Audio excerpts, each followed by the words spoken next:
Je týden po posledním videu a už je tady plno. Už by chtěli stavět někde, takže dostanou stavební rámky. Tady toto všecko, ty můstky, to víceméně vystavili teď. A jsou až úplně dozadu, takže jednak přidám 2 stavební rámky i na tu trubčinu, na ten chov protirojový těch trubců. Podíváme se, jak tady zakladli tu trubčinu případně a dolů přidáme celý nástavek v souši, respektive tady s jednou stavební a jednou trubčinou, aby měli prostor, ale zároveň abych je nepodseknul, takže to podložím, nebudu to dávat nahoru. Tak to vypadá poslední rámek. Je celý plný nějakými zásobami a trochou pilu, nebo nevím, co to nanosili. Oni tam ještě nějaký zbytek zásob měli, ale teda, že by toho bylo tolik. Takže takhle vypadá poslední.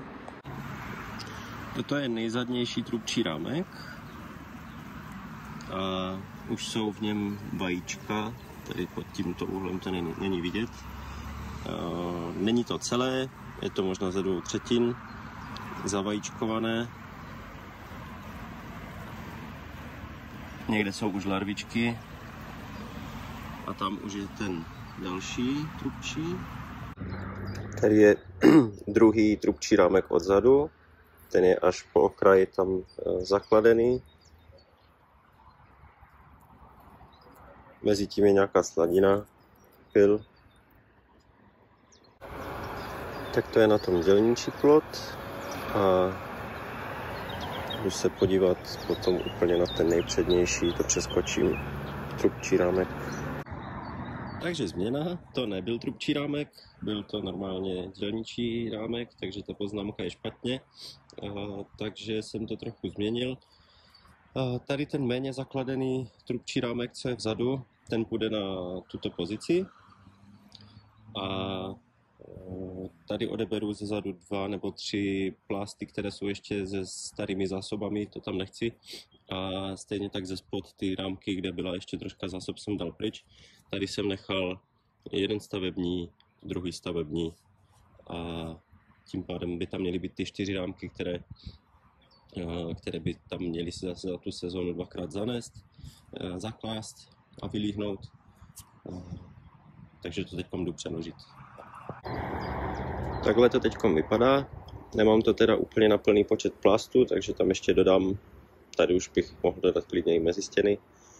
A přesunul jsem ten méně zakladený trubčí na tuto pozici.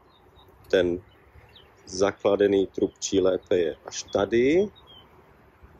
Mohl by být i blíž, protože podle knížky zase je lepší ho mít v centru plodiště, nebo tam, kde se určitě zaklade, ne úplně na okraji, ale předpokládám, že to tady ještě budu rozšiřovat a že se to tady ještě trochu zaklade, že se to hned úplně nezanese.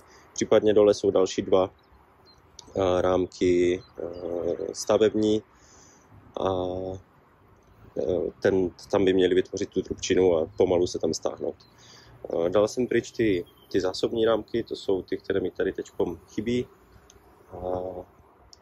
Ten cíl je teda mít zakladených nebo mít 30 decimetrů plastové plochy k dispozici ve včelstvu 2krát zakladené během té sezony, aby došlo u těch silných včelstev k potlačení té rojové nálady. Taková je myšlenka, výpočet podle knížky. Chci to otestovat, je to kraňka, navíc je to včelstvo nebo rodina, která se neustále rojila během těch let, vždycky se nějakým způsobem vyrojila, nebo je to ten usazený roj nebo vyrojené včelstvo, teďkom si nejsem jistý. A tudíž tam by ta rojivost mohla být. Ta tendence je vyšší. Teďkom ještě otevřu okénko, aby se to teda začalo prohřívat, zapneme topení. A dáme střížku a mělo by to být ready. Ještě potom dodám ty rámky, to asi natáčet nebudu a zase se na to podíváme příští týden, co se tady dělá. Tady tento rámek je vlastně ten zásobní, který ale si myslím, že si nanosili oni, protože to je nezavíčkované, leskne se to bylo to úplně vzadu a před nima byly tyto zavíčkované zásobní plasty, takže předpokládám, že to je to, co už si oni nanosili. Tak to je všecko. Tak snad se to vydaří. Hezký den přeji a kdybyste měli nějaké otázky, protože nevím, o čem vždycky hovořit, tak napište a zeptejte se.